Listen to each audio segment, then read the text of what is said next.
afternoon, sir. Dito naman tayo sa... Chairman, dito ka. Para... Kasi ikaw ang...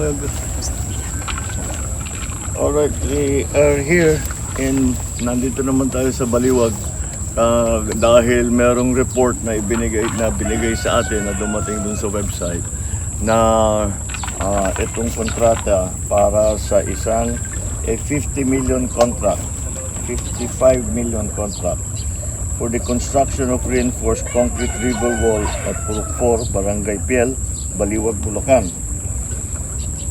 Contract cost is 55,730,911.60.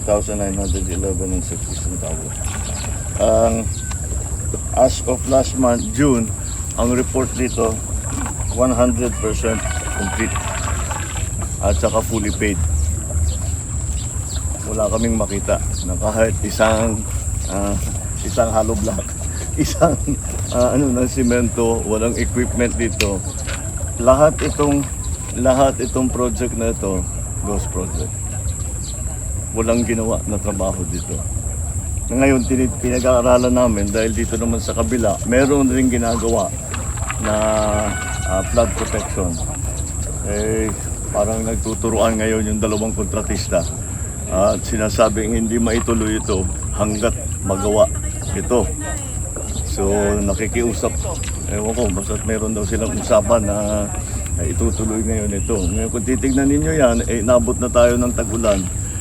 Kung titignan ninyo, kung abutin ng bahayan, daglag ka agad yung pader na yan. Hindi tatagal yan.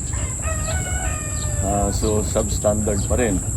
Ang katakataka, hindi namin mahanap itong kontratang ito. So, hinahanap pa rin namin. Kaya hindi na namin malaman. Kasi siguro sinubcontract ng gusto. Siguro naka ilang layer ng subcontractor. Kaya wala ng record. Yung record nasa contractor na may hawak nakakuha ng kontrata. Siguro yung record ay nasa kanila at saka sa subcontractor. Yun ang kailangan namin hanapin ngayon dahil napalitan lahat ng maraming napalitan na district engineer. Kaya yung mga bago ay hinahanap pa ang mga records.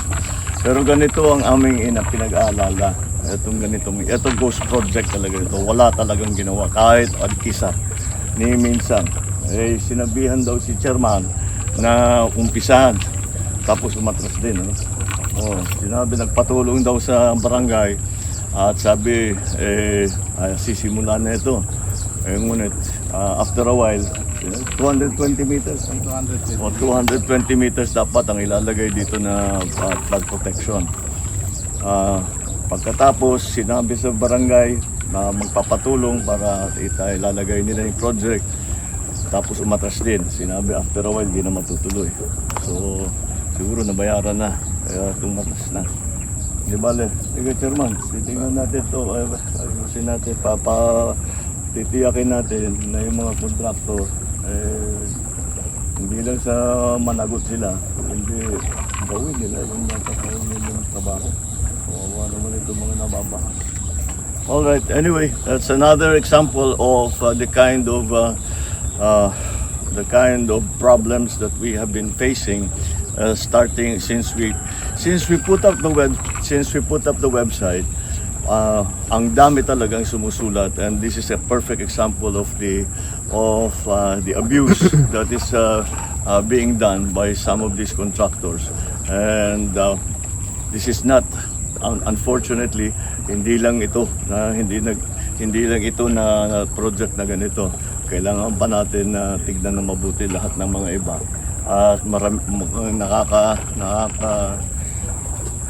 nakakalungkot, pero ang dami pang iba na sa aming palagay ganito rin, na ganitong kalaki na project, 220 meters, 55 million ang kontrata. Walang nagawa, kahit ano, walang nagawa.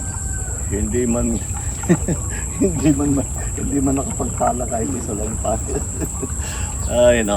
Okay, so we'll keep going and very ongoing naman yung ating mga investigation.